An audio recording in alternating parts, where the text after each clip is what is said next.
خیلی دیر به شهر برگشتم و وقتی به آپارتمانم رسیدم ساعت 10 شب بود.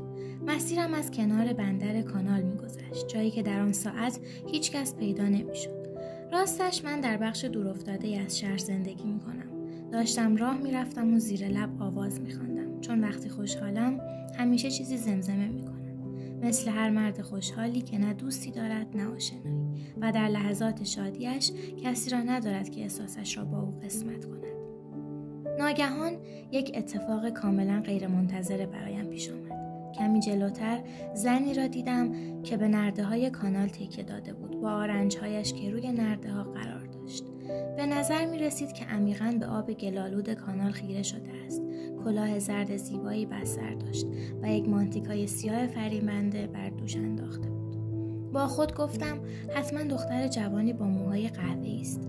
او اصلاً متوجه حضور من نشد. حتی تکان نخورد وقتی که از کنارش عبور کردم، در حالی که نفسم در سینه حبس شده بود و قلبم دیوانه‌وار می‌تپید. با خود فکر کردم عجیب است. حتما در فکر فرو رفته است و ناگهان ایستادم. انگار پاهایم به زمین چسبیده بود. در همین لحظه صدای آهی خفه به گوشم رسید. بله، اشتباه نکرده بودم. دخترک داشت گریه می‌کرد. چند ثانیه بعد ناله‌ای دیگر و سپس ناله‌ای دیگر.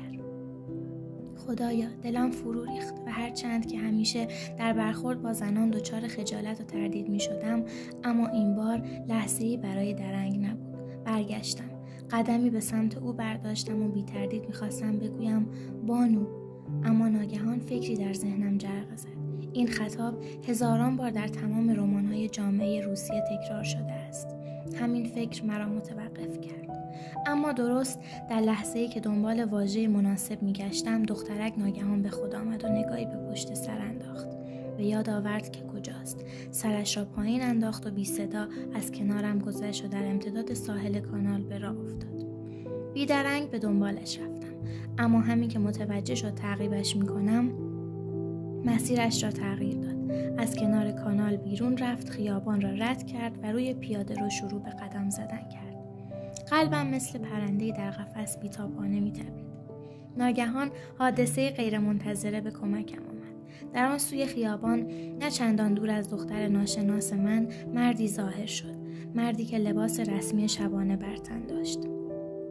سن و سالی از او گذشته بود، اما رفتار و حرکاتش هیچ نشانی از متانت و وقار نداشت. قدمهایش لرزان و نامتعادل بود و با احتیاط خودش را به دیوار تکیه میداد تا تعادلش را حفظ کند. در همین حال دختر مثل تیری که مستقیم به هدف می رود با سرعت و هراسی خاموش قدم بر می داشت. درست شبیه آن دسته از دخترانی که شبها ترجیح می دهند به سرعت از خیابان بگذرند تا کسی به آنها پیشنهاد همراهی ندهد.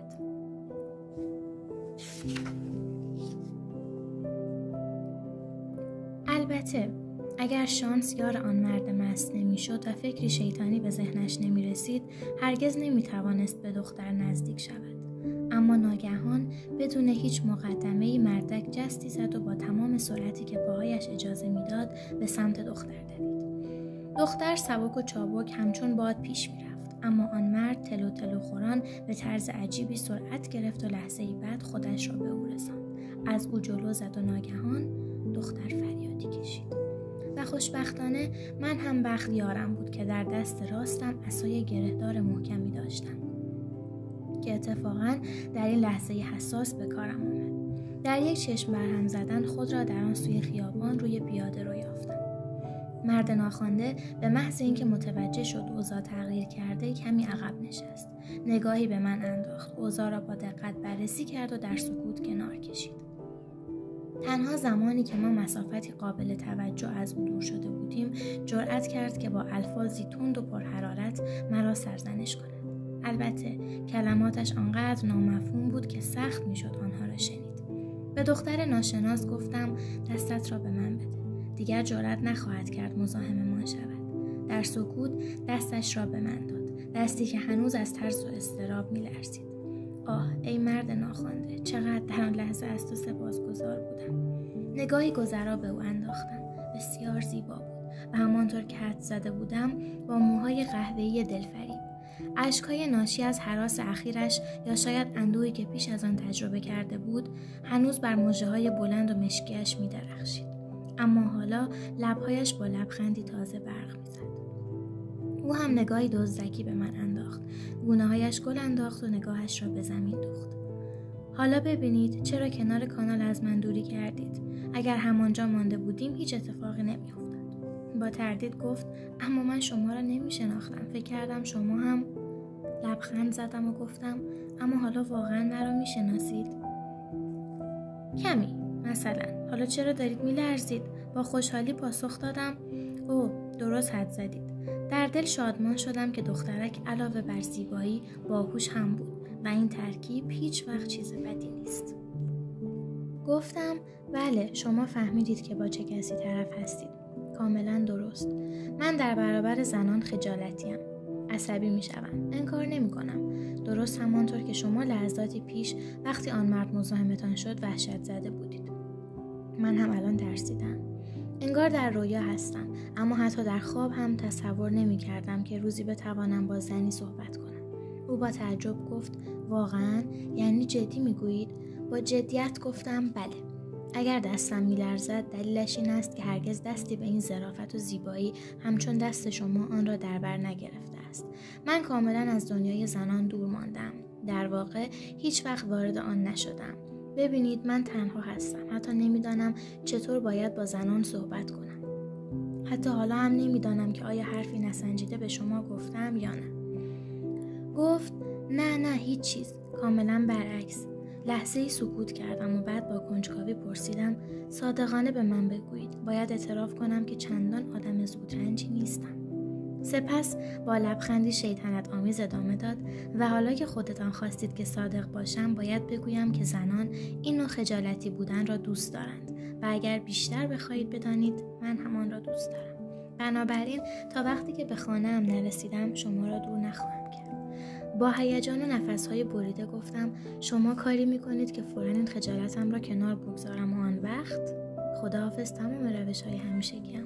او با نگاهی کنجکاو پرسید روش‌ها؟ چه روش‌هایی برای چه؟ این حرفتان اصلا خوشایند نبود.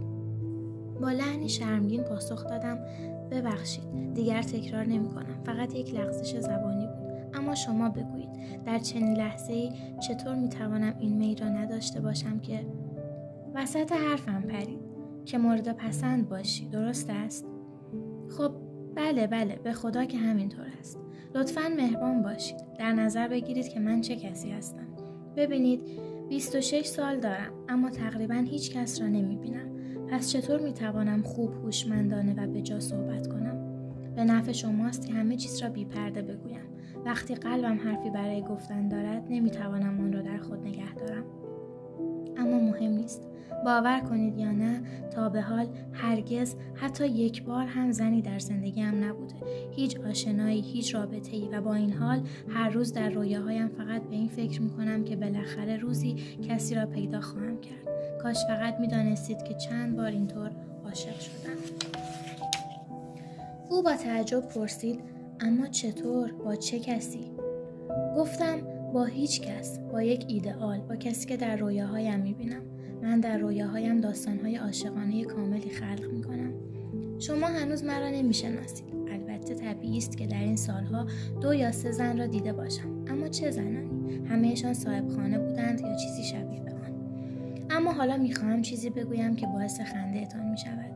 چندین بار به این فکر افتادم که همینطور بی مقدمه در خیابان با بانوی اشرافی سر صحبت را باز کنم.